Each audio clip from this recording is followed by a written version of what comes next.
Thank you.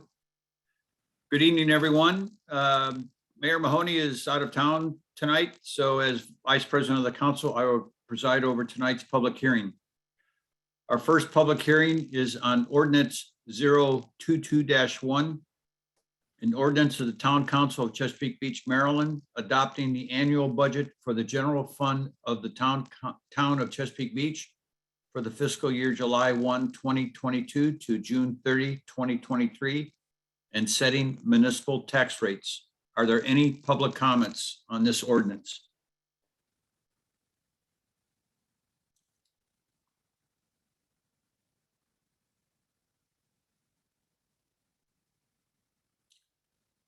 Hearing none. Holly, you don't see any comments, do you? I do not. Hearing none, I will ask for a motion to close this public hearing. Move to close. Second. All in favor? Aye. Aye. Any opposed?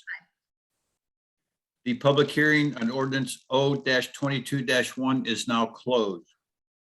We will move on to the public hearing for ordinance O-22-2, an ordinance of the Town Council of Chesapeake Beach, Maryland, adopting the annual budget for the Water Reclamation Treatment Plant Fund of the Town of Chesapeake Beach for the fiscal year July 1, 2022 to June 30, 2023. Are there any public comments?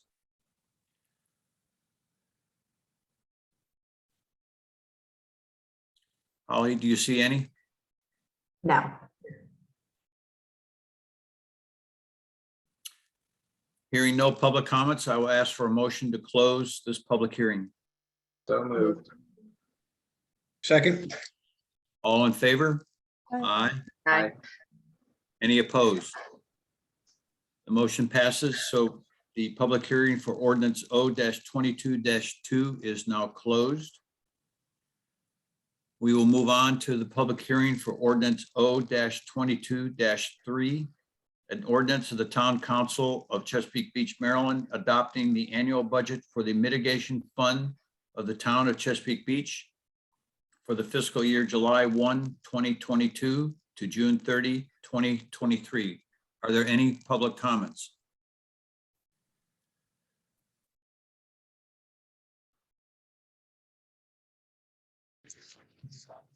Holly, do you see any? I do not. Thank you. Well, hearing no public comments, I'll ask for a motion to close this public hearing. Move to close. Second. All in favor? Aye. Aye. Any opposed? The motion passes and the public hearing for ordinance O-22-3 is now closed. It is 6:53, so we have 7 minutes before we will begin the town meeting for March 17th. So stick with us, folks.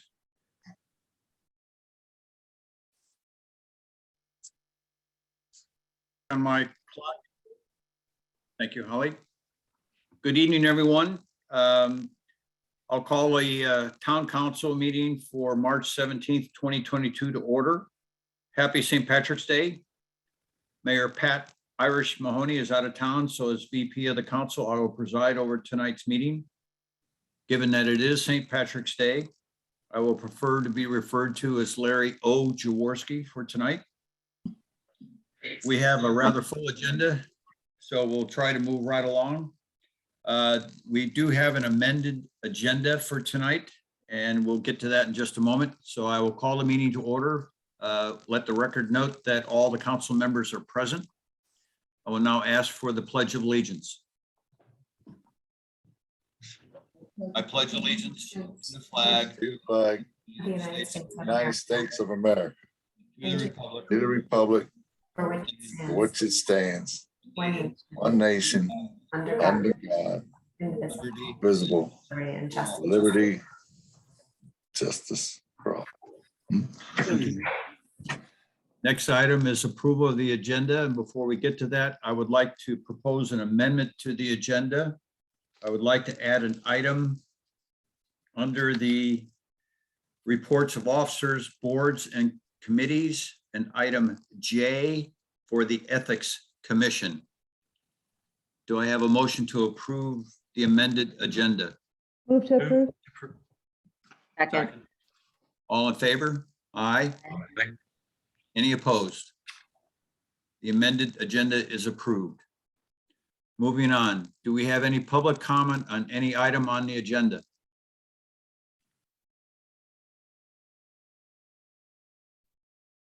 Hearing none, we'll move on. I will ask for a motion to approve the minutes of the February 17th, 2022 Town Council meeting. So moved. Second. All in favor? Aye. Aye. Aye. Any opposed? Hearing none, the minutes are approved. Moving on to item 6, petitions and communications. Item A, Town Administrator's Report. Holly? Yes, thank you. So just to remind the public that we will hold a public hearing March 29th at 6 o'clock on the comprehensive plan. The public can provide public comment in town hall or virtually or by phone. And all of the plan documents are available at planchesapeakebeachmd.gov. Are there any comments or questions on the Town Administrator's Report? I'll start with Councilmember Bodine. No comment. No question. Mr. Pink? I have a couple things. First of all, regarding public comment for the comprehensive plan, Holly, just remind me, if you would, where other outreach now is. If someone walks into Rollins, do they see anything that nudges them to go find information about the plan? Ditto the library. I know what's at town hall. Anything we're doing to beat that drum? Yes, we have had items posted at Rollins. We are making an additional post as well for this new public hearing. We also increased our advertisement in our local papers. Not only did we post our black and white verbiage about our public hearing, but we actually placed an ad in our local papers, a color ad, basically with this image that you're seeing on the screen, promoting individuals to go to our site and view the plan. So yes, definitely improved outreach on public comment and plan review. That's outstanding. Thank you for doing that. I'd like to offer one additional suggestion.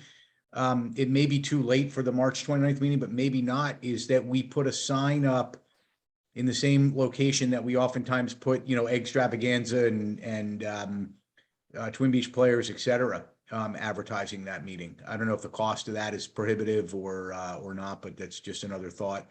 Or perhaps a lettered sign in front of town hall. Sure, definitely. I'll look into that. Just some thoughts. Okay. The second comment that I had, I read the document that you sent on the Highlands, and I'm just kind of curious, how there's a lot of questions in that document and answers, and that reading it sounds wonderful and civil and everyone's engaged, but I'm curious how public reaction has been and how those plans are coming together with the public. There's a lot of there's a lot of mandates on individual owners and sort of communal sharing. The county's going to put in the grinder pumps, but the homeowners need to provide the electricity, and the homeowners need to provide maintenance over time. And so I'm just curious what your sense is of that, is how everyone's working together on that. Yeah, so my sense is that everyone is working well, but the community obviously had a lot of questions. And so we're not ready to move forward with that special tax district yet. So the county is going to set an additional meeting to make sure that they're answering all of the community members' questions. I do know that the county has been working closely with the HOA leadership, and they have been disseminating information through the HOA directly. But my understanding is that the hope is the second public hearing that they're going to hold. I do not have a date yet, but that would answer all of the additional questions and get this special tax district established. But plans have not been identified yet. So they're still in the special tax district phase to establish that, to move to the next step, which would be identifying the plans. That's good. So the short version of that is that there's constructive dialogue, but there are no barriers, no major barriers that are coming up out of this that you're aware of. That's correct. That's my understanding. Okay, two more things, bear with me. There's lots of work going on at the new brick. I just was curious, have they, what's the status? Have they reached a point of things that are going to require approvals? Just curious where they are. I mean, I see some paint going up. I see some work inside, which is all great. But that's the extent of what I've seen. Yes, we do expect that BIA is going to come before the Planning and Zoning Commission with some site plan amendments. So that there's some additional items they needed to submit to the town to put that on the Planning and Zoning Commission's agenda. But we do expect that soon. Okay. Thank you. And then the last thing is just a thank you for adding the camera signage that we talked about. Yes. That's it. Thanks. Thank you. I just had one question again on Highlands. I didn't see Jay on here tonight, but we had discussed a long time ago about the town and possibly installing a sewer meter to measure the flows coming out of that. Do we have plans for that? Yes, Jay is actually on the line. Is he? Okay. Yes. Sorry. Yeah, we discussed that. We're going to figure out, like I said, they still haven't come out with the final design, Larry. So it's either going to be at their pumping station that would send it to us or somewhere in line that captures everything on the receiving end. Just a matter of where it goes, but it's definitely part of the project. Very good. Thank you. And just point out to everyone on the Chesapeake Beach Eggs Extravaganza on Saturday, April 9th, 11 to 1 p.m. at Kellum's. Thank you. Moving on, Mr. Morris. Those were really great questions, Councilman Fink. I second Councilman Fink's suggestions regarding the signage, and particularly there at the end of 261. Tracking this over the last several years, I think that the town's outreach to the community has been very strong and diverse. And let's not give up here. We got the last 10 yards here to run with that. So let's put some gas on that. I believe that the Bay Times article reporting on the reporting on that hearing, the date was wrong, I think. And so I heard that it was also wrong when they were reporting the date for the public hearing at the end of December. I just, that's important for the paper to get those dates right. Well, since Larry chimed in real quick here, EDC may have something there at the Easter extravaganza. And I like where the Highlands issue is going. I've been following that. I was attended the first public hearing. I thought the county's done a great job. There's certainly a lot of questions, and there are people that have to catch up with a good direction that I think that this problem, I don't see it as a problem anymore for us. Let's see, and I had a question about the, maybe a question for Jay, Holly, thank you. The permit activity, do we see the end in sight for the heritage build out? Yes, it's very close. I believe there's only 2 additional lots. That's crazy. That's all I have. Thank you. Thank you, Mr. Morris. Mr. Pardick. No additional questions. Thank you. Thank you. And Ms. Hartman. No additional questions. Thank you. Thank you. Moving on, item B, Public Works Administrator's Report.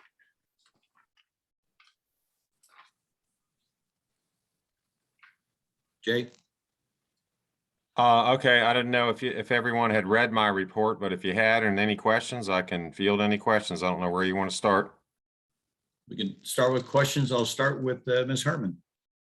Yeah, I have 2 things. The first, the railway trail. I am thrilled that you're going to be replacing the wooden handrails with a composite. That is so much more comfortable when you're walking. No splinters, smooth, doesn't get so hot. Great. Wonderful. Thank you. Sure. And then I've got a question on the heritage about the meeting that was called, so everyone knows what the town will expect before signing off. Can you just give a couple of highlights about what the town does expect? It's a general acceptance of any project that the town would take over. So when any builder comes to town, they got to meet minimum requirements because at the end of the day, the town is going to own some of those assets that were built by the developer: roads, storm drain, water, sewer. We have some right of ways. We own the sidewalks. So we've had a history of this in town.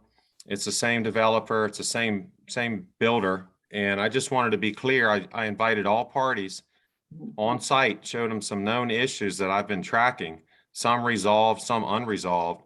And before these, I've been through this before some of these subcontractors working for the developer leave site, I wanted everyone to be clear that, hey, you're on the hook. We're not going to accept it as is. Here's what you're looking at. This is your chance to reach out to these entities, make it right. And just reiterate with physical examples out in the field, what I saw, what I've captured with 1,000 pictures, and what the town is not going to accept is really the bottom line of it. And it was a good meeting. It was healthy. Everyone understood. There's a lot of finger pointing within those parties, but none of them are at the town. And I want to make that clear. So we're getting there, and there's some things that they did that are simply not acceptable, but they're going to make it right. And before they receive any bonds back or we accept it, that's kind of my job and Wayne's job to make sure the town's getting what they should get. Thank you for remaining diligent on that. No further questions. Sure. Thank you. Mr. Party? Yeah, thank you. Just one question with regard to the ball field storm drains. What is the general timeline on that? I see that you're just getting started with permits and that kind of thing, but when do you hope to have that done?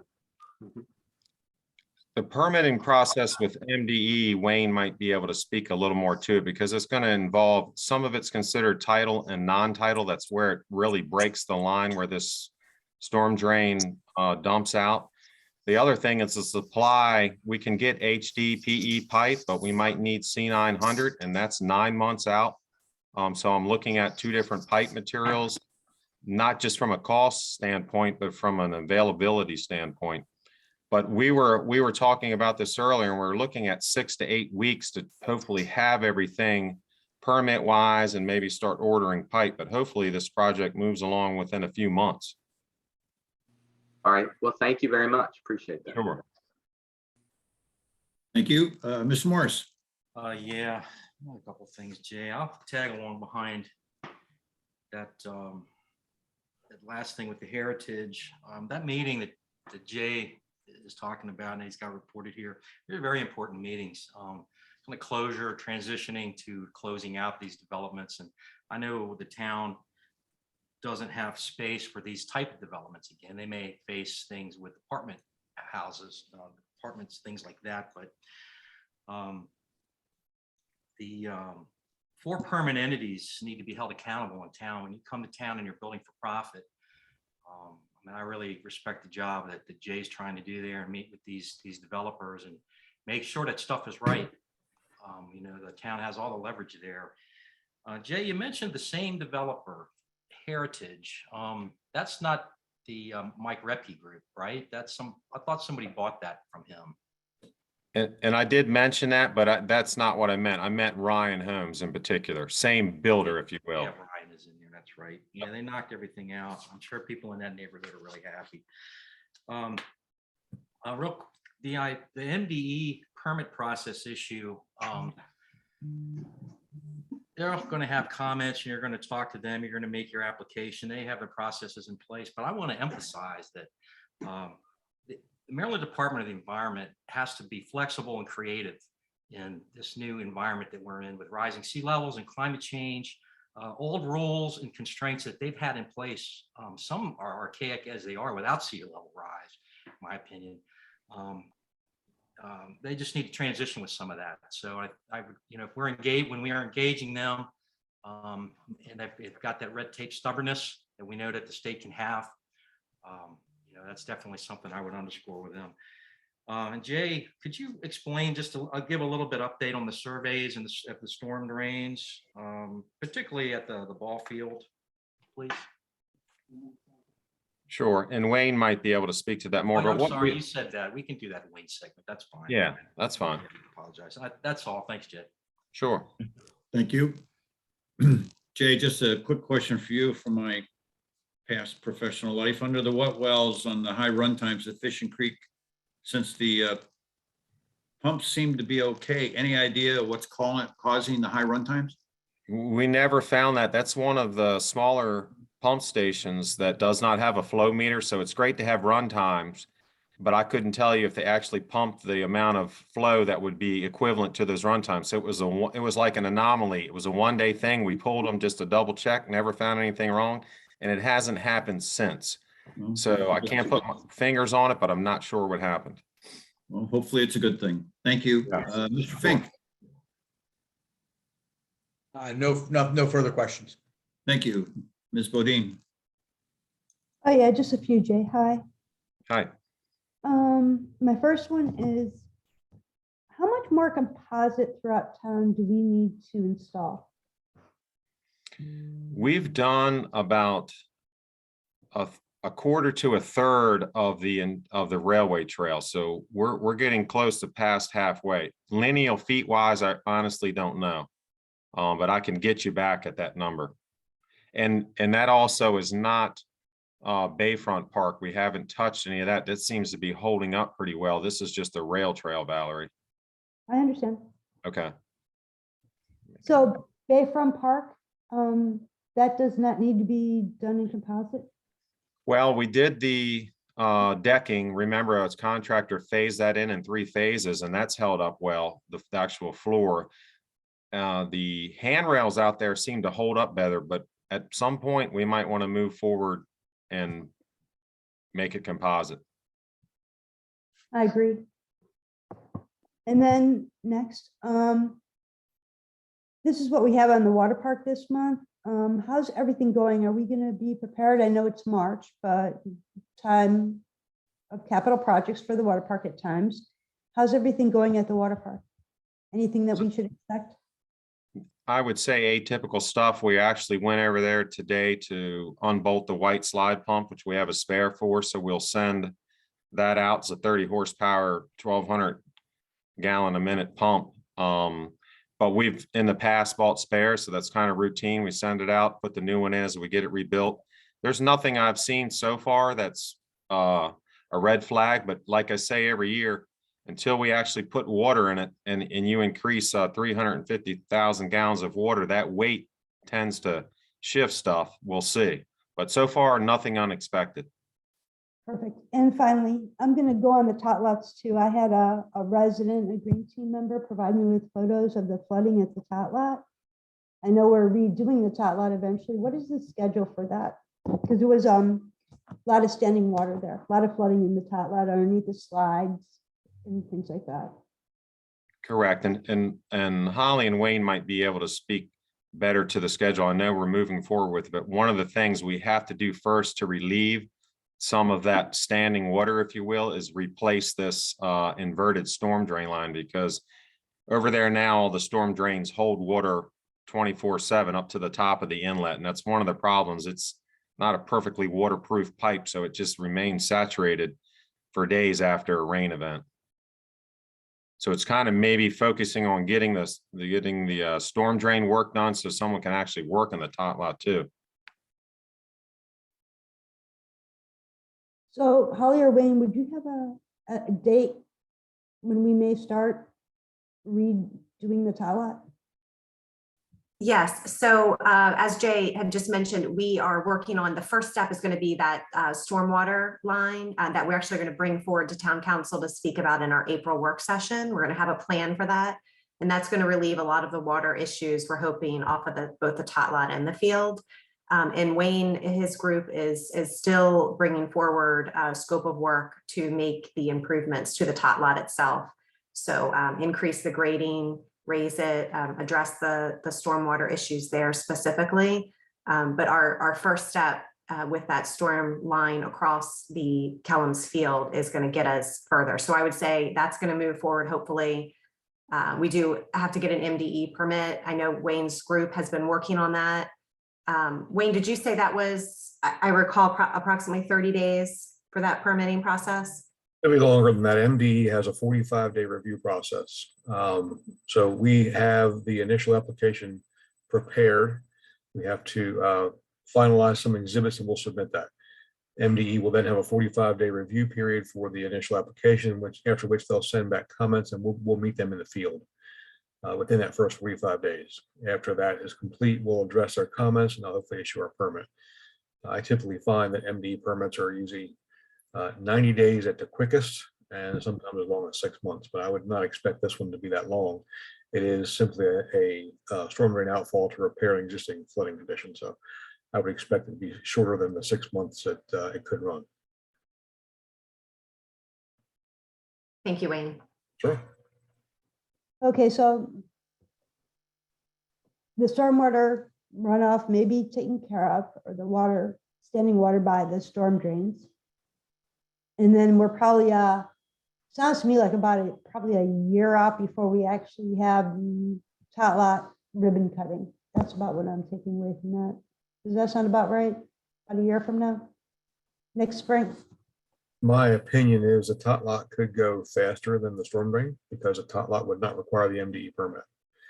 However, we have to understand that, to get the ultimate drainage system out there we need, it'd be the MDE permit. But I think we can come up with some ideas to get water off the tot lot area and at least into the storm drain to allow the tot lot to go faster than the storm drain itself, if that's the desire of the council. Well, I think that if we're planning on renovating the tot lot anyways, which we are, then we just need to be cost efficient about it. So if the solutions are cost efficient, then we can remove the water so that it's not standing and it's usable until we're ready for the complete upgrade. I mean, that's fine. Like I said, I just had some folks questioning about it and its usability, but thank you for the answers. That's all I had today. Thank you. Thank you. Thank you, Jay. Thank you. Moving on, Water Reclamation Treatment Plant Report. We have the report from John Castro. Do we have any questions? And I'll start with Ms. Bodine. No questions. Thank you. Thank you. Mr. Fink, No questions. Mr. Ojaworski. Just a couple comments on it. One is I'm so happy to hear on the biomonitoring toxic chemicals, everything passed. That's great news. Thank you. And once again, plant had no SSO spills or filter diversions for the past monthly reporting period.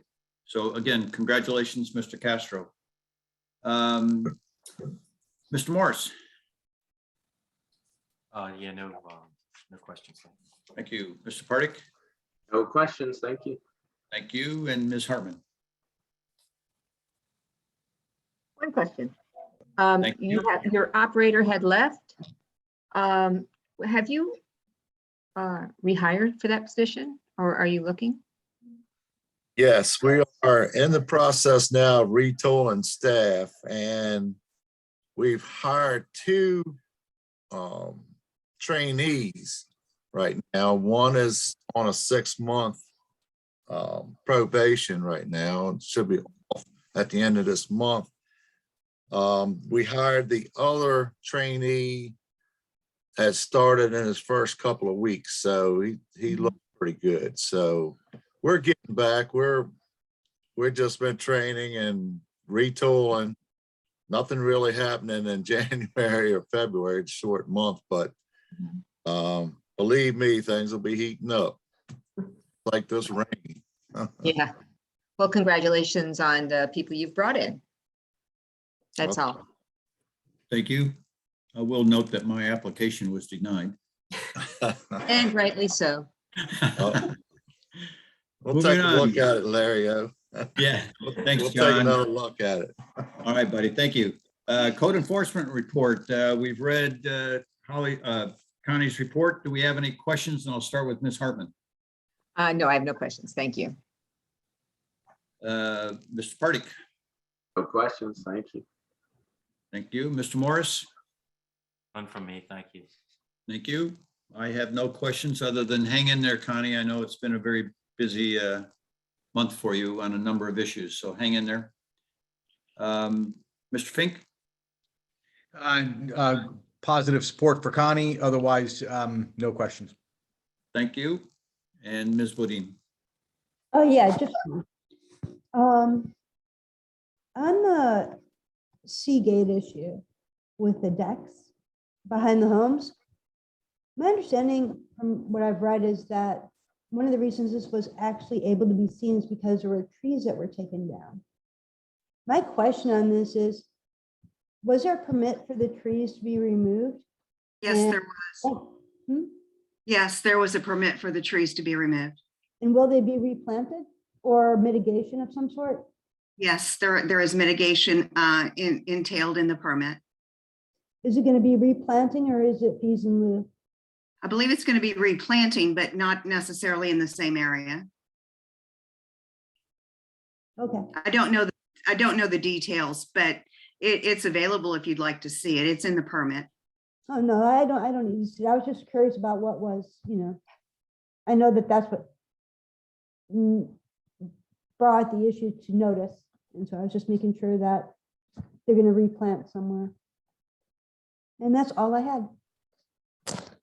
Thank I would you. just, Larry, if I might, if I Yes. might, I would just Yes. like to offer one thing. I just want to say that it's getting warm now, at least we hope it is. And we're seeing lots of issues with open trash cans, trash not in trash cans.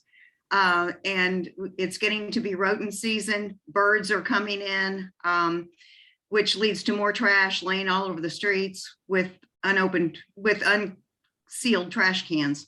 That's the biggest issue I'm seeing around town right at the moment. And any citizens that can help us to alleviate this problem would be greatly appreciated. Thank you, Connie. Thank you for your work. Moving on, Town Treasurer's Report. We have no report from the Town Treasurer this month. If there are any specific questions, please pass them along to Holly. Next item, Town Engineer's Report. We have Wayne's report. Do we have any questions for Wayne, starting with Ms. Bodine? Hey, Wayne, how are you? I just, Good, Valerie, thank you. great. So I already got the Kellum's Field update. That was done. One of the other questions I had is on the flood resiliency plan. When I was reading it, it said that the 4 areas include Harbor Road, Kellum's Field, Seagate, 27th and C Street. And last fall, one of the other areas that flooded, and I'm not sure if it's necessarily included in here, is at the entrance to the railway trail. And so you consider that to have been one of the areas you surveyed, or would you consider maybe looking at that also? It is one of the areas we have surveyed. Okay. Okay. Yeah, because I remember during that flooding event, the water came up over the break wall and. Yeah, and that's included in the area I call Kellum's Field. That's where it's included in that work we did there. For Kellum's Field? Okay. Yeah. Mhm. All right. I wasn't sure if that was included as part of the 4. Yep. And I'm going to assume that Charlie's going to ask about the 261 sidewalks, but if he doesn't, would you? And that's all I had. Thank you. Thank you. Mr. Fink? Oh, gosh, Wayne, I sure would like an update on the 261 sidewalks. Imagine that. Never could have guessed.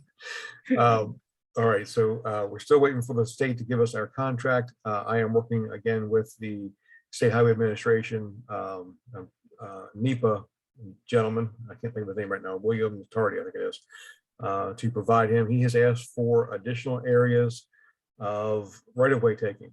I provided him the right-of-way taking, but he also wants the easement. So I will get them out to him hopefully Monday or Tuesday. And that's what's proceeding there. As far as review of the 30% drawings, I have talked to the reviewer with the state. His response was he's been very busy and he's trying to get to them. He hopes to have something for us by the end of March as an approval of 30% drawings. Thank you. That's good. That sounds like a little bit more progress than has been the case. So appreciate that. I have one additional question not teed up for me by Councilwoman Bodine. which is the, on the flood mitigation. There's two, I guess I have two questions about that. You cited some areas there, but I don't, unless I'm misunderstanding something, I don't see C Street north of, like, well, C Street and 31st, C Street and 30th. I would have thought that would have been part of the plan, or did I just miss it in the report? It may be, and I just referenced general areas. I don't give you the exact extent of the surveys in this report. I can go back and take a look and see what areas we have included. But yes, there is a lot of that area along C Street and along the waterfront there that we have surveyed. I just didn't necessarily list every street that's on the plan. Okay, and we were out there looking at it, so I assume, you know, I'm assuming that will be covered because we walked it, well, or weighted it more accurately. What is the work product that will come out of this plan? What will we tangibly get from this? This will be a plan which shows you actual topographic areas in the, what we hope to be the flooded areas of the site, of the town. It'll also be sent to Eastern Shore Regional GIS for their use in creating a GIS model to predict the future flood levels. So this will inform what the status is and support the notion of future mitigation plans, should we need to, when we need to do that. Would that be a fair assessment of what comes out of this? That is correct. Yeah. Okay, thank you. Sure. I'll just add to that a lot of that work, Mr. Fink, is going to come under the coastal resiliency climate change advisory group. I'll be reporting on a little bit the coastal resiliency study group that we're going to be creating. I'll report on that later. Thank you. Wayne, just a couple of questions. I see you're waiting for an update from the Corps on the bidding date for the Fishing Creek dredging. Any updates? I saw it in Holly's report earlier. It looks like they're going to have a bid out. I think it was April 1, Holly. Is that what I saw? Yes, that's correct. Okay, so we're probably not looking at a contract award until June, July or so. Let me just double check my report here. 1 second. So they have the plans and specifications are planned to be bid by April 1st. The goal is still to award the contract by the 31st of May. Okay, thank you. And then that's it. That's all I got. Mr. Morris. Thank you, Vice President Jaworski. Jaworski. Wayne, the Richfield Station, the build out up there by the trailhead, the public works agreement that looked like they were signed and executed last July. I thought I remember seeing some date that they elapsed or time constraint on, and they were supposed to have be in compliance with those terms. Do you recall what that is? And I'd have to go back and read the agreement to confirm, but typically that's 1 year to start. okay, and that's for them to, I guess there was some cleanup demands there. Okay, well, I guess he's got plenty of time. They're waiting for some good weather. That's cool. The 261 sidewalks, can you give us a projection of when we're going to have 100% design documents ready for bid? I can't. I don't know if you've had more conversations than I have, but I don't think we've seen the contract from the state to even put that out to bid yet. So I thought we would have had it by now. We had hoped we would have it by the end of the year, but I haven't seen it even to date, and the state's preparing it. Yeah, it's just been a super long journey to get to that point. Yeah. We all know that. The last thing is the Kellum's Field. You're working on a draft of the Phase 1 master plan for Kellum's redevelopment. Could that be shared with the council? Just kind of progress, or Sure. At least with the committee? And I know we have a meeting coming up. I'd like to take a look at it before then. Sure. Happy to send it out to the Whatever group. progress we committee. have, whatever it is, that'd be cool. Thank you very much. Sure. Thank you. Mr. Pardick. No additional questions. Thanks. Thank you. And Ms. Herman. No additional questions. Thank you. Thank you. Thank you, Wayne. Sure. Moving on. Deputies report. We have the report. I didn't see Sergeant Schroeder on the call. Is he here? Yeah. There he is. There he is. Thank you. Do we have any questions for the sergeant? I'll start with Ms. Hartman. No, thank you. No comments on this. Thank you very much for your service. You're welcome. Mr. Party. No questions, thanks. Mr. Morris. Might be a question for Vice President Ojaworski, but happy St. Patrick's Day, everybody. Do we know what the start of the fire was at Fish Creek? No, I have no idea. The Maryland State Fire Marshal is handling that investigation. That's my understanding as well from the firehouse is the fire marshal still investigating it. We have no idea the cause. Right. Anything else, Mr. Morris? No, thank you. I have nothing. Thank you, Sergeant. Be safe. Thank you. Mr. Fink? I have nothing additional. Thank you for your service. And also, I'm assuming things will probably get a little busier in the coming months. So just keeping an eye out for all that, all the warm weather activity. Absolutely. Thank you. Ms. Bodine? Yeah, regarding the, I had the same question about the brush fire. I understand the investigation is still going on by the state fire marshal. When that concludes, can you ensure that the town council is made aware of whatever the result of that investigation is? Yes, I'll reach out to the fire marshal's office and have them give me an update when they find out anything, and I'll let you know. That would be wonderful. And thank you for your service, and thank you to everyone that helped resolve that situation. It's really appreciated. And, You're welcome. Stay Thank safe. you. Sergeant, be safe. Thank you. All right, thank you. Next item, North Beach Volunteer Fire Department. We did not have a report this month, but I had just a couple things to add to it. One is the fire along the railway trail near the water tower. As we discussed, we still don't know. The fire marshal is still investigating the cause, but it did cover 5 acres of the lands out there. And we did have one firefighter who was injured in fighting that fire. It was just curious that around that same time, that same weekend, there were several other brush fires around the area. So I'm just encouraging everyone to be cautious as we move forward. It was fortunately this rain today will help address some of that problem. Next item I had, wanted to thank everyone who turned out for the Sportsman's Bash this past Saturday. Even though the weather was not very friendly for that, we had a very good turnout for the Sportsman's Bash. So thank you all for that. Wanted to make everyone aware that there is a fundraiser for the fire department coming up on Monday, March 21st, 4 p.m. to 6 p.m. at Catch 22. If you have the time available, please come on up to Catch 22 for the fundraiser. And then come on out and continue to support your local fire department. Thank you. Or if you have any additional questions, let me know and I'll get you answers. Oh, I just have one quick question. Yes, What time was the fundraiser? the fundraiser is 4 p.m. to 10 p.m. at Catch 22 on Monday, March 21st. Thank you. Any other questions? Hearing none. Next item is mayor's report. We have no report from the mayor this month. Moving on. Item 7, resolutions and ordinances. We will vote on ordinance O-22-1, an ordinance of the Town Council of Chesapeake Beach, Maryland, adopting the annual budget for the general fund of the town of Chesapeake Beach for the fiscal year July 1, 2022 to June 30, 2023, and setting municipal tax rates.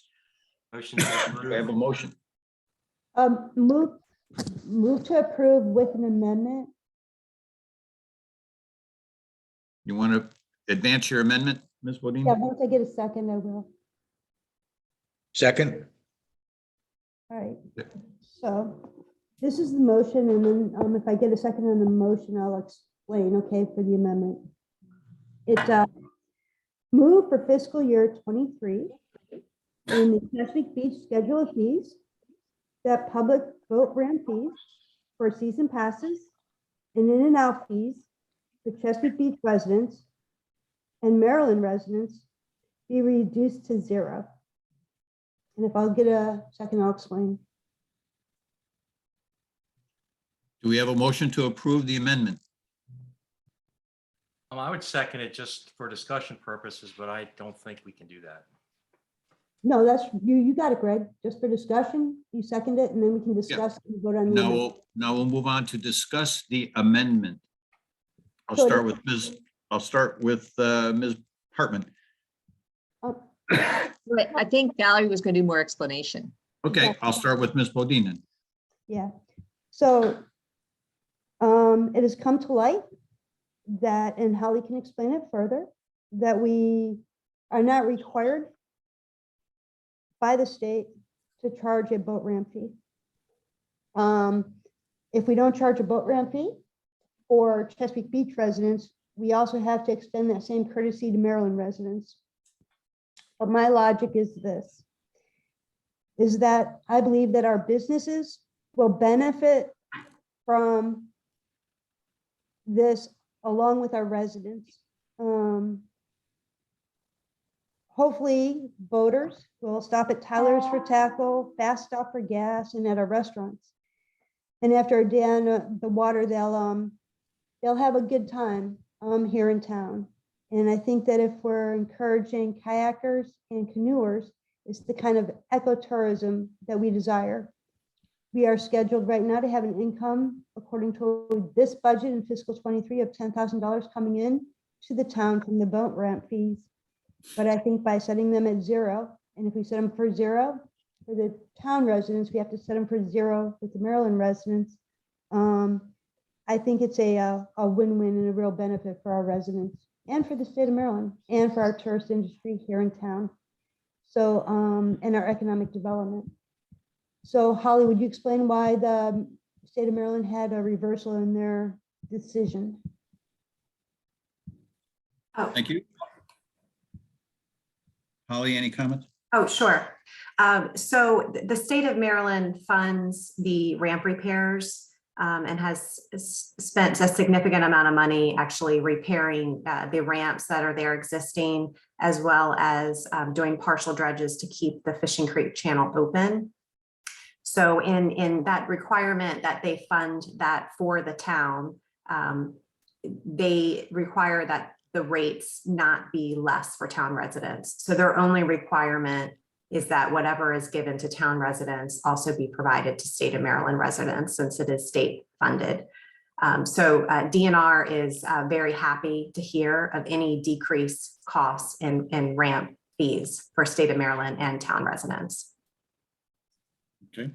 And so to finish this up, what this would do, and I can repeat the motion if you need it, it would zero out the season pass fees for Chesapeake Beach and Maryland residents, and it would zero out the in and out ramp fees for town residents and Maryland residents.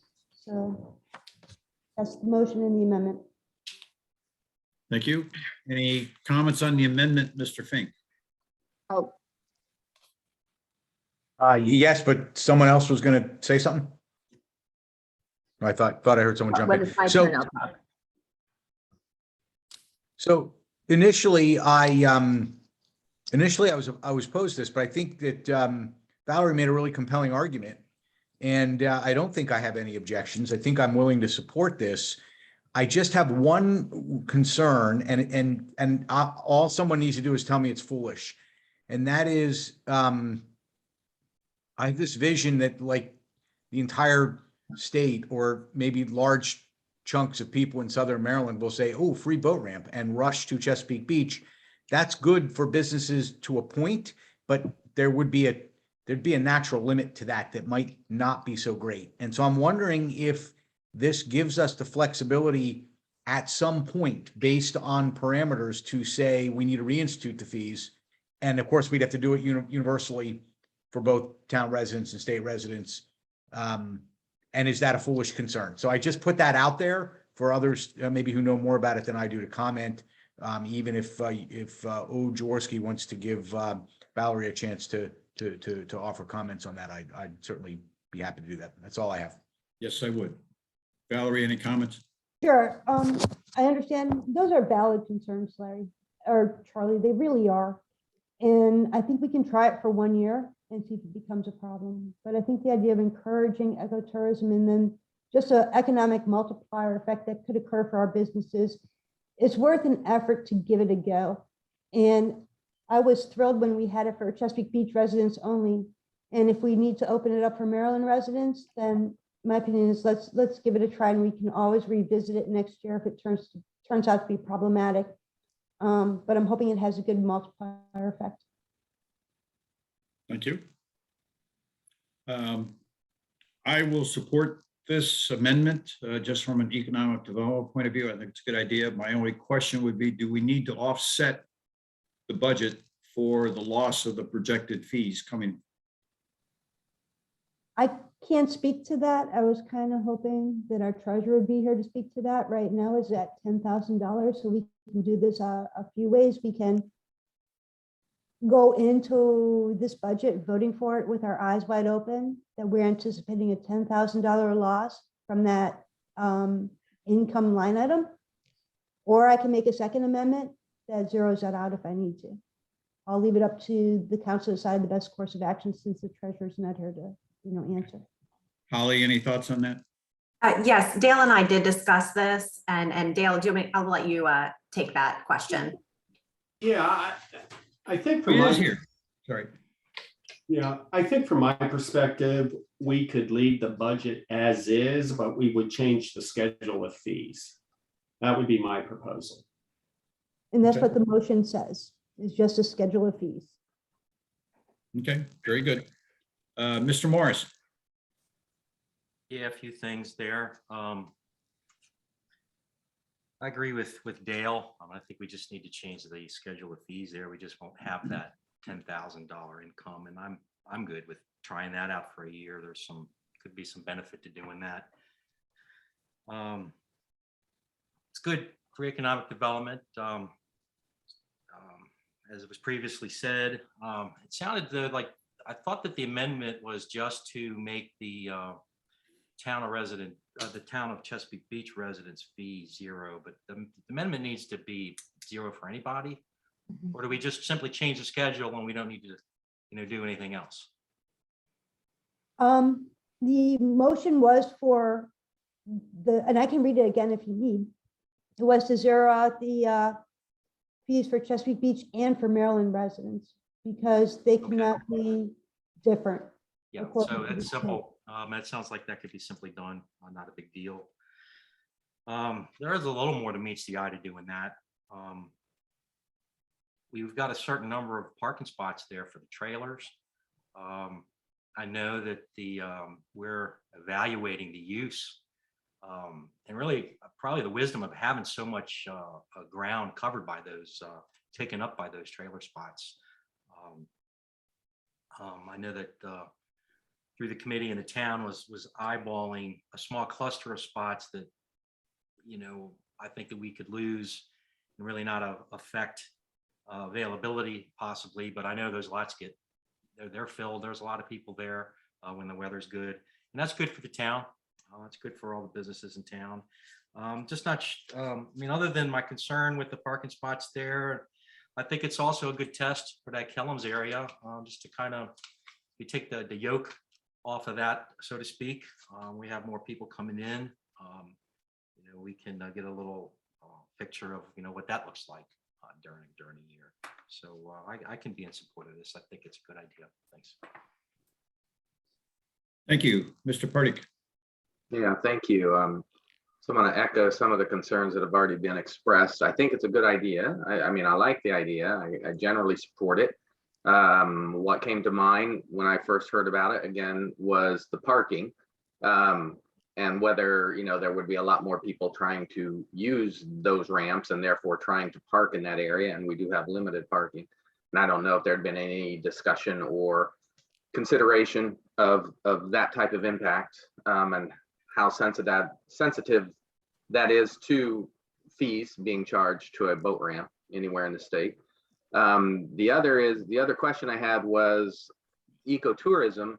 Well, I think that is great do they actually use the boat ramps to put a canoe or a kayak in? I thought that was primarily for larger boats on trailers and such. I mean, I could put my canoe in other places. Anyway, that was a question. I just don't know. So those are my comments. Thanks. Ms. Bodine, you want to, any comments? I'll say that in order, if you don't, that, yes, the boat ramps are used to launch kayaks and canoes. If you don't have a better way to get to the waterfront, then via those boat ramps. Thank you. Thanks. Ms. Hartman. Hi, thanks, yes. I'm wondering if without the fee, if there's a way for us to count how many people are using the boat ramps. I thought that would be anyways an interesting thing to know. And I know when we have these, at least we can count it up because they get, charged. So I think it would be good somehow for us to be able to know how many boats are going through. Is that possible? Holly, do you know if the marina would be willing to do that? Yes, I can work on that. And we, in terms of the parking spaces, we have about 75 trailer spots available. And I think that we would have to monitor it very closely, and we'll bring back any concerns with overcapacity to town council. And I think I can think of a way that we could possibly monitor in and outs, Councilwoman Hartman, and I'll work on that and report back to council. It would be good in that, Holly, when you're doing it, to find out how many are local to Chesapeake Beach, Calvert County, and out of county. Okay. That would just be good to know. And I don't think the fees are so high that charging $5 would make somebody not put the boat in. I mean, the fees actually aren't that high, but it'll be interesting to see if it does change anyone's behavior. Thank you. Very good. Hearing that, we'll take a vote on the amendment. All in favor of the amendment, say aye. Aye. Aye. Any opposed? Hearing none, the amendment passes. We already have a motion and a second on the ordinance itself. I'll now ask for a vote on the ordinance. All in favor of the ordinance as amended, say aye. Aye. Aye. Any opposed? Hearing none, the ordinance O-22-1 passes as amended. Next item, vote on ordinance O-22-2, an ordinance of the Town Council of Chesapeake Beach, Maryland, adopting the annual budget for the Water Reclamation Treatment Plant Fund of the Town of Chesapeake Beach for the fiscal year July 1, 2022 to June 30, 2023. Do I have a motion to approve? Move to approve? Second. Moved and seconded. Do we have any discussion? I'll start with Ms. Hartman. No, it's fine for me. Mr. Pardick, No, thank you. Mr. Morris, Me, thank you. nothing from me. Mr. Fink.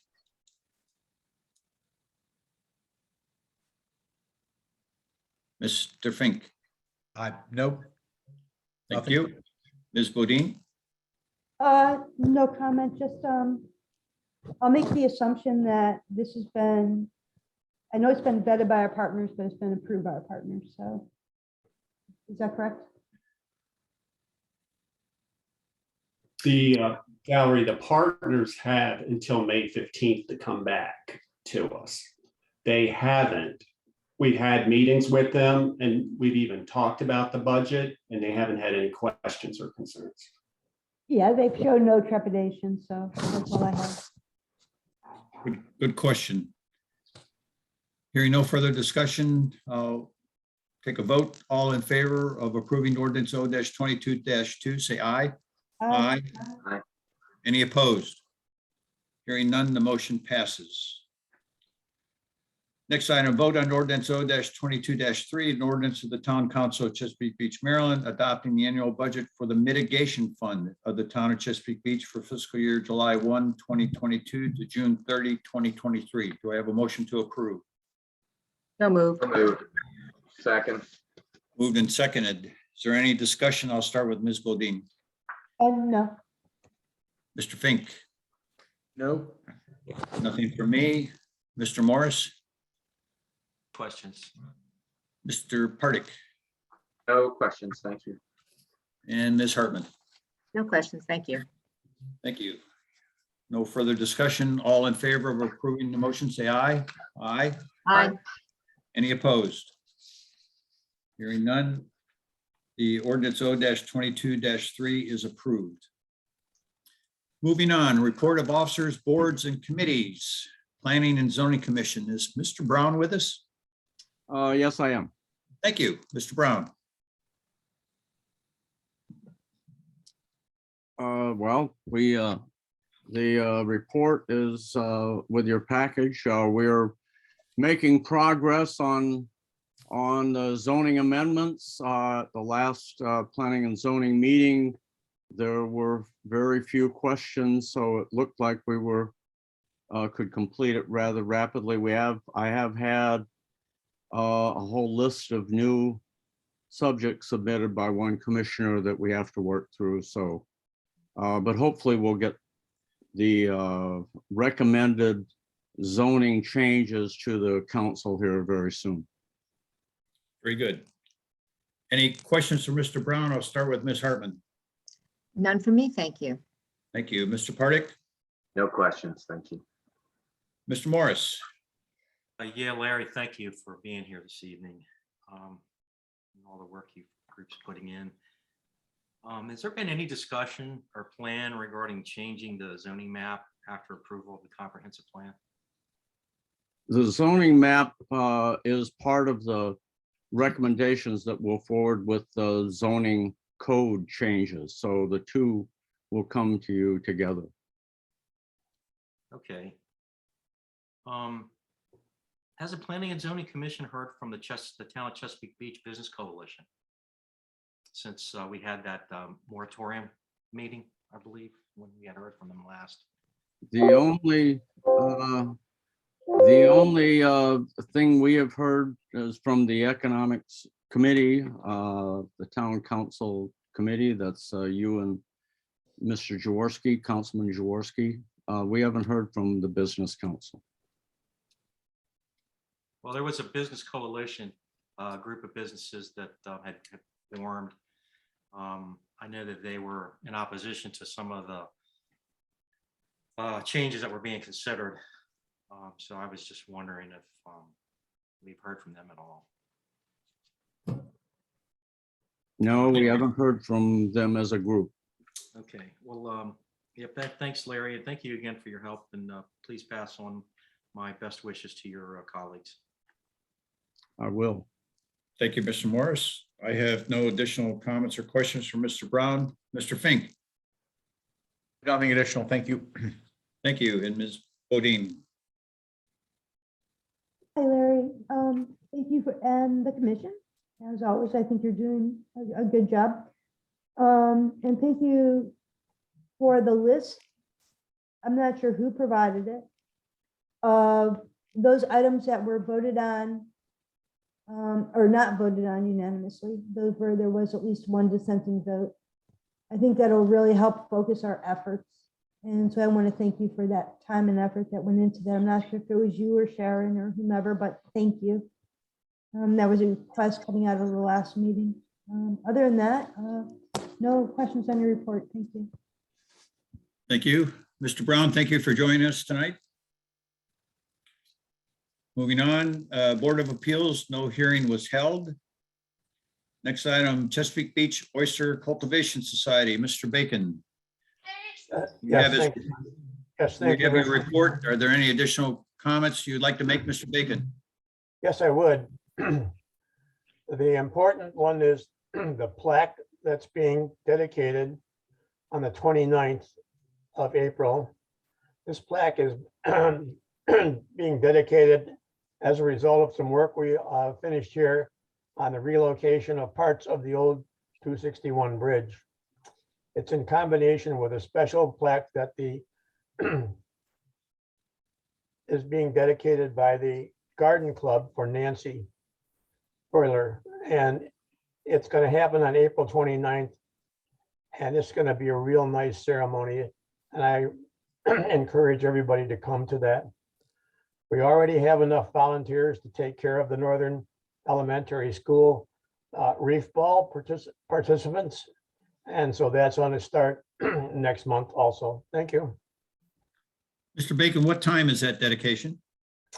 I believe it's around 4 o'clock, but I don't think that has actually been finalized yet, but it's on the Okay. 29th, which Okay, happens to be, which happens to be Earth Day. Okay. Keep us posted. Any We comments will. or questions? Any comments or questions for Mr. Bacon? I'll start with Ms. Bodine. No comments for John. Just thank you for all your efforts. Seabox is a wonderful organization. Thank you. Mr. Fink? No, nothing additional. Great work. Thank you. I'll just comment that I hope to be there for that dedication. I think that's a great idea. Thank you very much. Mr. Morris? Questions, thank you. Mr. Partic? Thank you, John, for all the work. Really appreciate it. Ms. Hartman? No questions for me. Thank you. Thank you, Mr. Bacon, for joining us. Next item, Climate Change Advisory Group. As I briefly mentioned earlier, the Coastal Resiliency Steering Committee will hold its first meeting virtually on Monday, March 21st at 2 p.m. The information for joining that meeting is available on the town website if anyone would like to listen into the meeting. This is the first step in moving forward with an active program to address the impact of climate change and sea level rise on our community.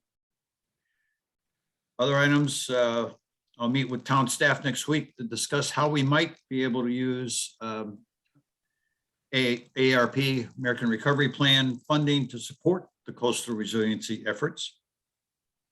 And tonight's agenda includes a vote on funding Eastern Shore Regional GIS Cooperative for information to support the coastal resiliency effort. Funds will hopefully be reimbursed by a grant from the DNR. I will ask co-chair Mr. Partic if he has any additional questions, comments. No, thank you, Larry.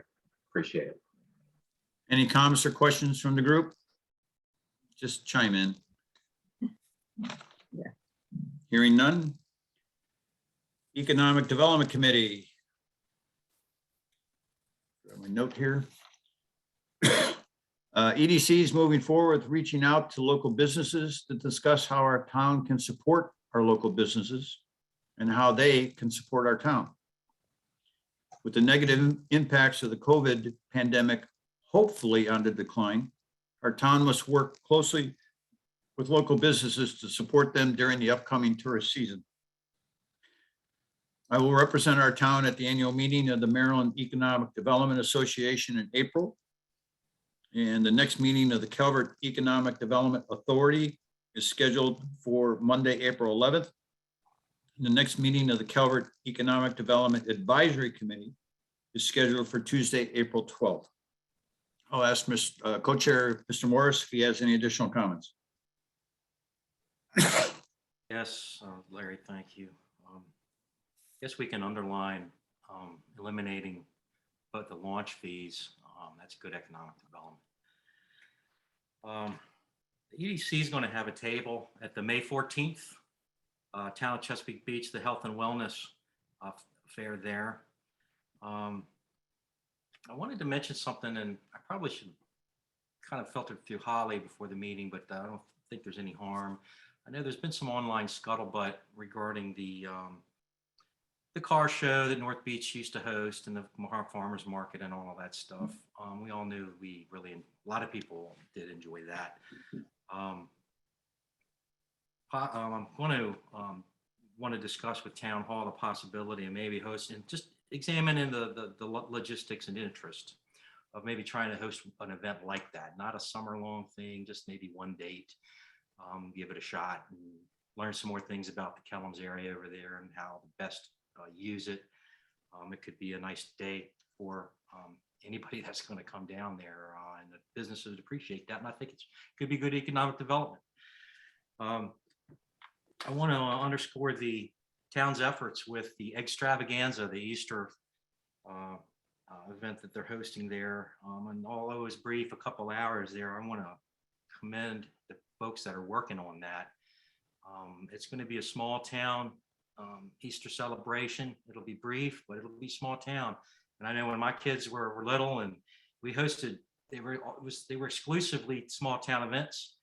They weren't swarmed by people. And so it's nice to have these kind of things just for town residents. I'm not sure the intention is to pull in everyone from the county as we have from years past. I don't think that's it, but looking forward to that. And I might reach out to Marty. EDC may spring up a table there to hand candy out.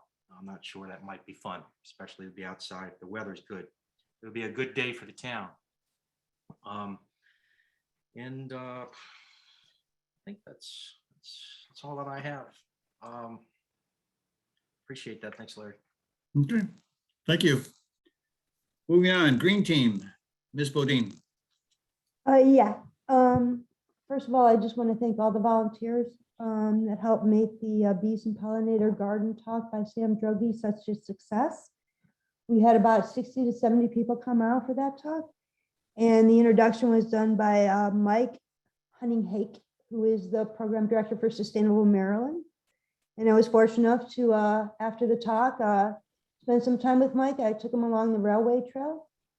And he took quite a few pictures of the pollinator gardens, mosquito gardens, and the hotel, and he was extremely impressed. So I would not be surprised if he came back to ask us more questions. So that was a wonderful event, and we're really lucky to have had Mike Hunninghake and especially Sam Drogi, who gave a wonderful talk. It leads us to, this is our second event that we've co-sponsored, if you will, with the Northeast Community Center, Cabot County Parks and Rec. And so I had an opportunity to talk to Erica Love, the director of the Northeast Community Center. And we're looking forward to doing another talk next year, and we'll be collaborating again on this year's Paddle and Pathway Pickup, one of our Clean Up the Town events in the fall. So that's a really nice developing and emerging relationship with the Northeast Community Center and Cabot County Parks and Rec. I want to give a real shout out for them because they provided, for example, the small gym for free. They were just extremely wonderful to work with. Our next Green Team meeting is March 24th. It'll be at the town hall, so I hope that y'all will be there. It'll be at 6:30, and now we no longer need masks, so that's a wonderful thing. John has already mentioned the dedication to Nancy, and that'll be April 29th.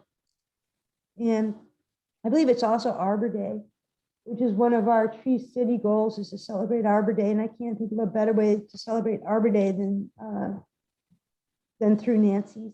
So that's a really nice event and well deserved. And finally, I'll mention that, don't mind me, I think I'm coming down with a cold. We're doing the day after April 29th, April 30th, we're doing a spring cleanup the town. Excuse me, as we do every spring. More details will come out. We'll do it from 9 to 12 on Saturday, April 30th, and we'll meet at the pavilions near the electrical charging stations near the water park. And then we'll spread out around town. Thinking this time of providing little maps for people, for our volunteers, so that we can point them in the direction of areas that really need help. Maybe around the Kelmsfield perimeter fence. There's always certain places that seem to collect some litter, and I'm sure we can direct them to the proper places. And we'll also be participating in the Health and Wellness Fair on May 14th. And other than that, everything else is in the report. So I just wanted to say once again, the bee and pollinator event was quite a success, and I look forward to doing something similar next year. Any questions? Hearing no questions, we'll move on. Kellum's Revitalization Committee, Mr. Morris. Thank you, Vice President Ojaworski. Listening to all of our professionals and the various things that they're looking at and evaluating. And as far as the Kellum's area is concerned, it sounds like coffee is percolating, and that's always a nice sound to me.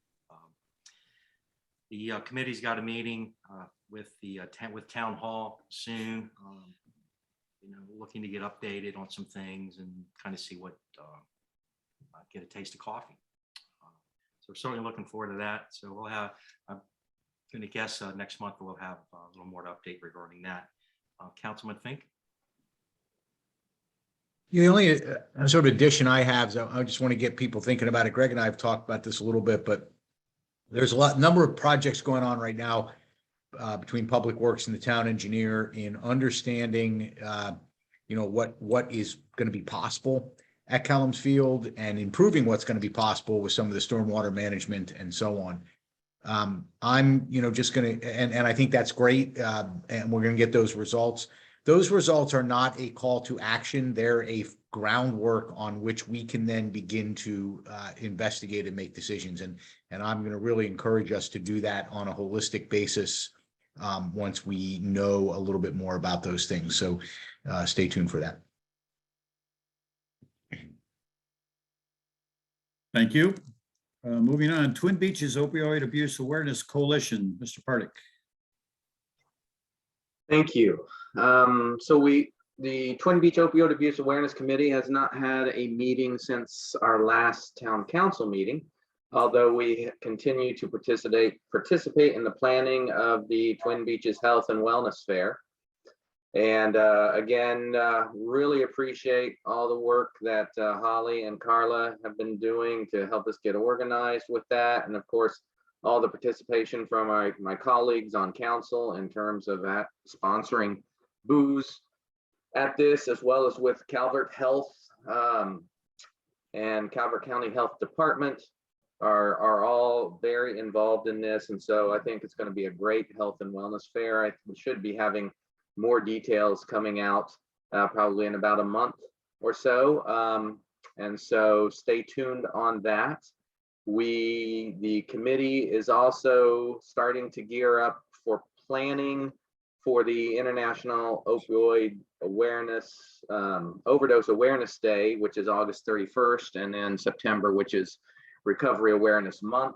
The past 2 years, we initiated a Light Up the Beaches Purple event to raise awareness about this 2 years ago. That expanded out countywide last year, and the county is going to be sponsoring that again. The Calvert Alliance Against Substance Abuse and the Calvert County Health Department leading the way at the county level, and us leading the way here in the North Beach, Chesapeake Beach area. And so we're going to have more information on that. Last year, we also had some speakers at North Beach Boardwalk, as well as some kind of awareness, I'd say, displays that were there that were well received, and we're probably going to be trying to expand that even more this year. So more to come on that. And also one of our partners, Calvert County Health Department, is holding a community conversation at the Northeast Community Center on March 23rd from 6 to 8 p.m. They'll be having various speakers to talk about Calvert County's innovations on addressing substance use disorders. And they're going to have a panel of experts. The main presenter is Dr. Drew Fuller, who did come and talk to council a couple years back. And also Corporal Nick DeFleece from the Calvert County Sheriff's Office will be there. Amy Young, a family peer support specialist from the Maryland Coalition of Families. Denise Dickerson, a clinical supervisor for criminal justice crisis response programs. Kara Herrera, who's the pharmacy director for Calvert Health Medical Center, and Lauren Jokel, who is the clinical director of Avenues Recovery. And this is being brought to you by the Calvert County Health Department Local Behavioral Health Authority. We do have a flyer that is, being put out there by the town of Chesapeake Beach and North Beach. You can get more information from that flyer. There's going to be, you can come in person or you can log in via remotely for virtual attendance, both of those, but they'll be doing presentations. And then, opening it up for questions from the audience, if you have any for any of the experts who are on the panel there. And with that, I wish you a good evening. Thank you. Next item, Walkable Community Advisory Group, Mr. Fink. Yeah, a couple updates. Holly, we worked with Holly to create a map of priority crosswalks that we want to get marked and improved. And as is often the case now, we're struggling just a little bit with getting the right permissions in place. Not really a funding issue on this particular topic, getting the right permissions in place from State Highway. Holly created a great map, and we're working on that. We'll have more updates on that shortly. We had a meeting on Monday, and our main topic at that meeting was the wayfaring signage. We've been working with a designer, and we've narrowed down a theme and colors and shapes for sizes for that wayfarer signage. We hope to have that down to a handful of concepts we can then present to the public. So we're excited about getting that moving forward. We have a handful of other projects that are just in progress and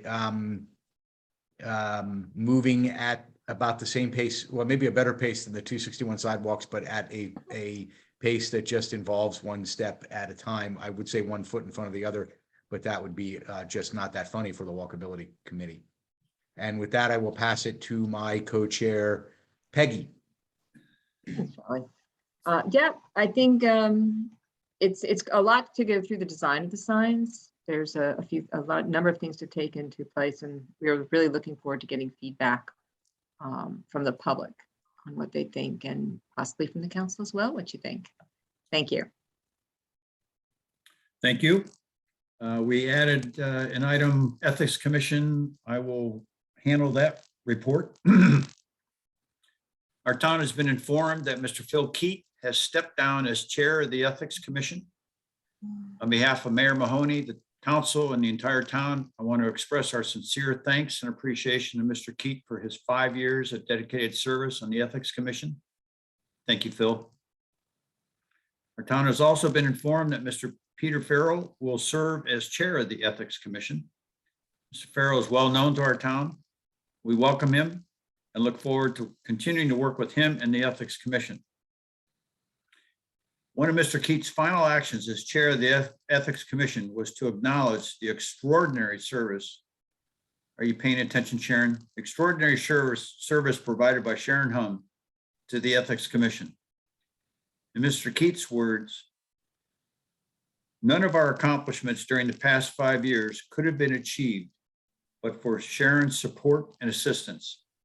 I cannot count the times she saved us from disasters and blunders like missed deadlines.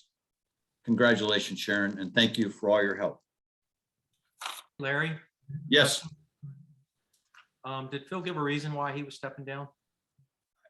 He served his 5 years. I think he's just said it's time for him to move on. I did not get a specific. Oh, is it a 5-year term? I believe so, yes. Okay.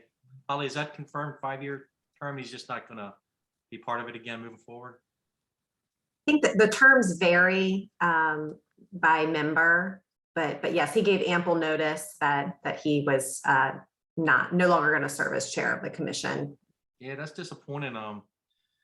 Bill was really a great resource there. I'm really disappointed to hear that. That's a loss to the town. Peter's a great guy. That's not to undermine him at all. But Phil's point of view, the way that he conducted things and his way of thinking was suited being the chair of that important committee here in town. And I'm interested to bump into him out in the public. Disappointed to hear that, but thanks. Yep. Moving on, I am not aware of any unfinished business. Holly, is that correct? That's correct.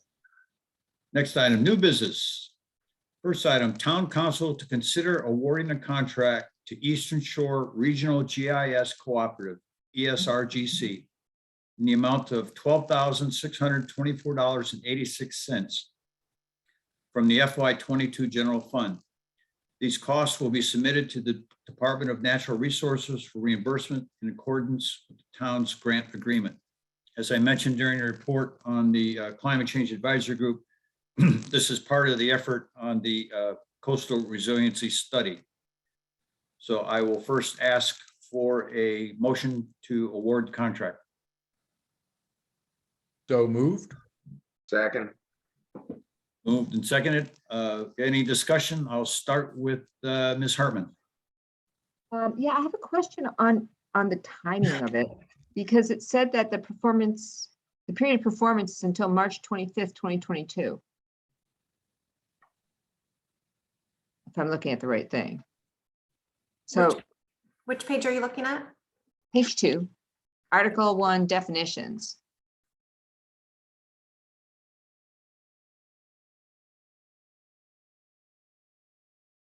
So, I mean, is it really done? And now we're paying them? Or No, that's actually an error in their agreement. We'll make sure that's corrected. Okay. They have not started the work on this yet. You know, it didn't look like they had. But okay, thank you. Thank you for catching that. Mr. Fink, I have no further questions.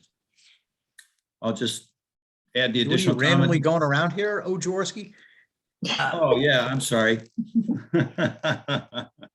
Losing track of my pace here. Okay, we'll skip you, Mr. Fink. We'll go back and we'll go to Mr. Pardick. No questions, thank you. Mr. Morris. Yeah, I just wanted to confirm that paraphrase that the town is going to be reimbursed via grant on that. That's correct. That's the case on that. Yeah, that the co-op there. I'll be interested to see what data comes from that group. Thanks. I have no additional comments. Okay, Mr. Fink, your turn. No, I still have no comments. Good. You had 2 tries at it. Ms. Modine. That I have a doctorate in geography. This is near and dear to my heart. Spend my life doing GIS. I want to ensure something on section 6.2, 6.3. It makes a point of really stating that the university retains the right at its discretion to publish freely any results of the project. Is it fair to assume that the sponsor, which would be the town of Chesapeake Beach, also has the same rights to publish? And what I'm thinking here, if in the future, driving directly from this GIS, the data accumulated and presented, it wouldn't preclude like presenting before the state, presenting before the MML, presenting anywhere, would it? No, it should not. And I will make sure our town attorney has full review of all these provisions before the mayor executes as well. And I'll make a note of that to ensure that's the case. Yeah, rather the publishing rights of, or any sort of, I'm trying to think of the examples. For example, if Larry or Pat wanted to do an interview with a newspaper based on the results of this study, nothing would stop them from doing that. And that's the sort of, I want to ensure. And if they wanted to move that a step further and wanted to publish it somewhere themselves, or we as a town, that we would not be stopped from that. Yes, I will definitely clarify that. And the other thing that clarifies, when you're talking about data like this, and I think all of us have probably been on the Calvert County GIS, we can like look at it, move in and out of interactive maps and get some information. It's always a question as to who owns that data. And so that's my question is, whatever data is either collected or put into the system from other sources. You can think of it like being anything from census population data to if they decide the GPS, or even our own town engineers survey information. We need to ensure that we retain rights to that data itself. So It's just something to consider because we run into licensing problems all the time at the US Census, where my day job is. About what we can and cannot do with a town, a county, or state's data. And so I'm speaking from experience on this, just make sure that we retain data rights fully. So that if someone like even Krista Kubiak with his GIS, with his, as our town planner, wanted to use some of this GIS data, that they were not stopped from using it. And as long as those protections are in place, that we can use it, the information as publicly as they can, either through print media or whatever, and that we retain the rights to the data, then I have no problem with this. Thank you. We have a motion and a second. All in favor, say aye. Aye. Aye. Any opposed? Hearing none, the motion passes. Next item, and this item was amended in the updated agenda that was sent out earlier today. Town Council to consider awarding a contract to Kyocera for copier equipment and maintenance services with Kyocera at Town Hall in Chesapeake Beach Water Park in the amount of $10,476 for a 60-month lease at Town Hall and $6,454.20 for a 60-month lease at the Chesapeake Beach Water Park. Do I have a motion to approve? So moved. Second? Second. Moved and seconded. Do we have any discussion? I will start with Ms. Bodine. Yeah, my question here is if these are two separate contracts, one for the water park, one for town hall. And these are coming out of those two individual budgets, right? So the water park is coming out of the water park and the town hall is coming out of the general fund. Is that correct? That's correct. I have no further questions. Mr. Fink. No, I have no questions. Thank you. I am kind of surprised at the amounts here, but that's because it's 2022. Thank you. I have no questions. Mr. Morris?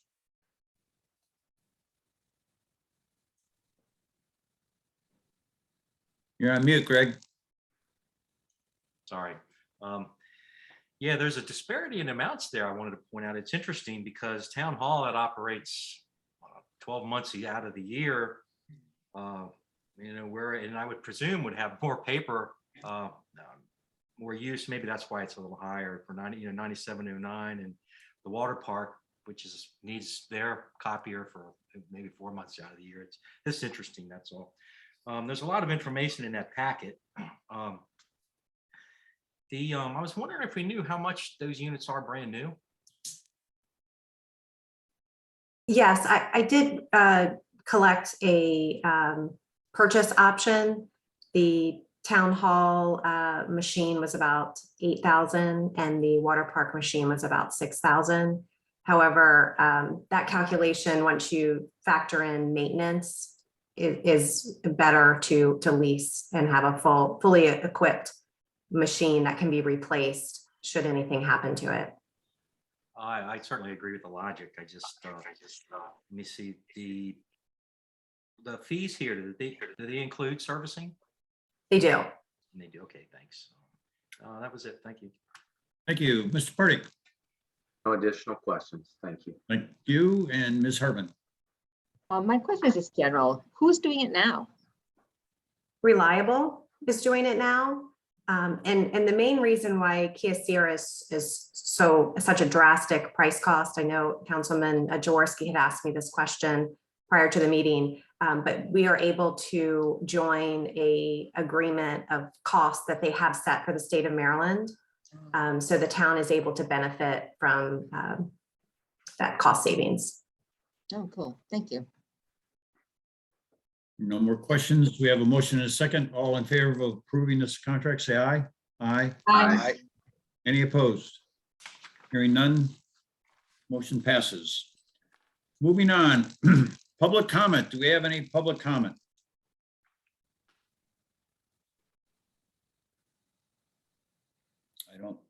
initially see any hands up. Last call for public comment. Hearing none. Council lightning round. I'll start with Ms. Hartman.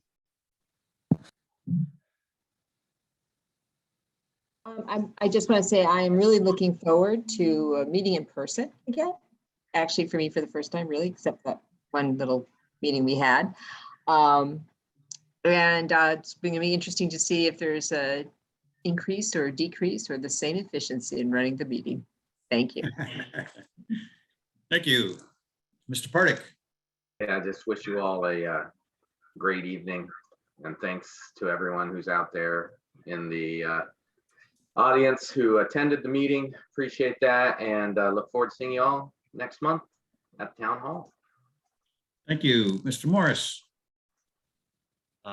Yeah, I'd like to commend Vice President Ojaworski for a great job tonight. You did a great job, Larry, and happy St. Patrick's Day, everybody.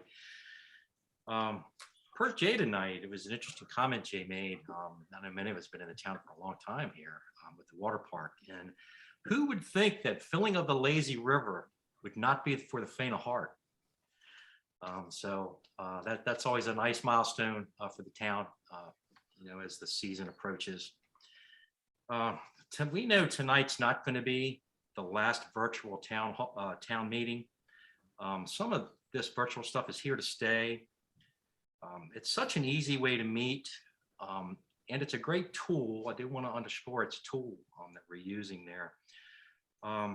Next month, we plan to go live at Town Hall.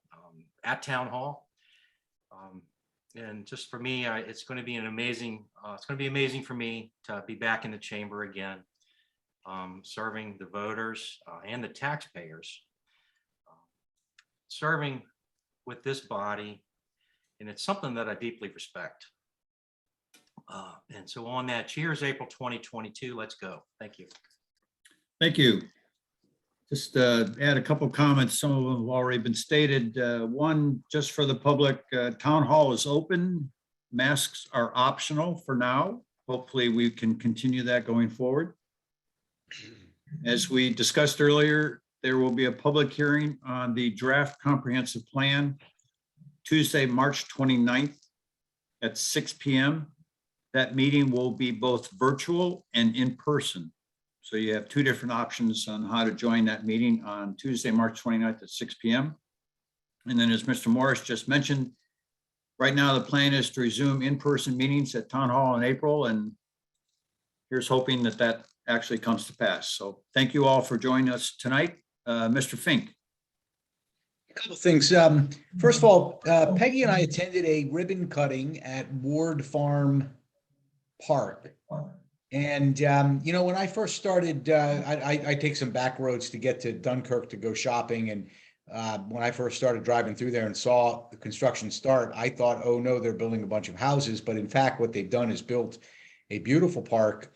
And not only do they have some, as the folks, the ribbon cutting pointed out, some really nice forward-facing property, but they have lots and lots of hiking trails that go back in pretty far. So something to check out if you haven't checked it out. And I think it's going to be a new resource or nice asset for the county, and certainly translates well to the town. The second bullet item that I have, I want to echo the loss of Phil on the ethics committee. I just want to, I'm not going to share a long anecdote, just to say that there were occasions when Phil and I did not see eye to eye on everything. And that may always be the case, but he was absolutely and always a pleasure and professional to work with, and he will be missed. Although I'm sure that Peter will do a bang up job as well. I have two more bullet items, bear with me. Continuing on my streak of trying to offer positive comments, and some of you will roll your eyes because he's my neighbor, but I wanted to say something, call out here to Larry. So Larry was away and across a number of time zones, still managed to get himself to the fire hall for the Sportsman's Bash. Might have been a little dazed. But it was really an opportunity to see Larry in his element for me to learn a little bit more about the folks at the fire hall. It was that everyone was very gracious. It was a really neat event. Encourage people to check it out in the future and salute Larry's efforts there, doing double and triple duty to help out with that event. So good for you, Larry. Thank you. Notwithstanding your random direction tonight, I was going to look out and see if you put green dye in the moat in Seagate, kind of like That's the a Chicago thing. That's a Chicago thing. And lastly, I echo what everyone said. I can't wait to be back in Chambers and possibly maybe even a stop at Traders afterwards. And with that, I will bid everyone a good night. Thank you. Ms. Bodine. Yeah, I'll echo what other individuals have said. Just remind people that we did the comprehensive plan public hearing on March 29th at 6 o'clock. This is your opportunity to really have your voices heard on what you like and what you do not like in the comprehensive plan. And speaking of that, I just want to say thank you. I've had a number of one-on-one meetings regarding the comp plan recently in the past few weeks. And each one of these has been really nice. It is a pleasure to talk to people about the comprehensive plan one-on-one, to hear their ideas, to hear their problems, to hear what they like, to hear what they don't like. And I just wanted to say that you can only sometimes do so much through email. And so I am always willing and open to chat with anyone in person at, as long as I'm not working for the census at the time, about anything. Right now, the topic du jour is the comprehensive plan. But I just want you to know that, you can always reach out. We can set up a meeting and we can take a walk on the railway trail and you can tell me what is wrong with their comprehensive plan and what is right with it. I also want to reiterate what the other folks have said. Bill is an absolute pleasure and blessing to work with. And although he won't be on ethics, he'll still be around town, I hope. He's just a really good guy. And I think he brought a lot of clarity to that committee over the years. When in some ways we struggled to get to that point of having an ethics ordinance. And there's certain people in town that we can thank for that. And I think Phil's one of them. And it's not a small task. And finally, I'll say happy St. Patrick's Day. And I look forward to seeing you all next month in person. It's about time. It's going to be wonderful. Thank you. May I have a motion to adjourn? Move to adjourn. Second. Thank you. As of tomorrow, I go back to just being Larry Jaworski. We'll drop the old Jaworski thing. We have a motion and a second. All in favor of adjournment, say aye. Aye. Aye. Any opposed? Hearing none. Thank you all. We are adjourned at 8:39. Good night, everyone. Bye, everyone. Good night.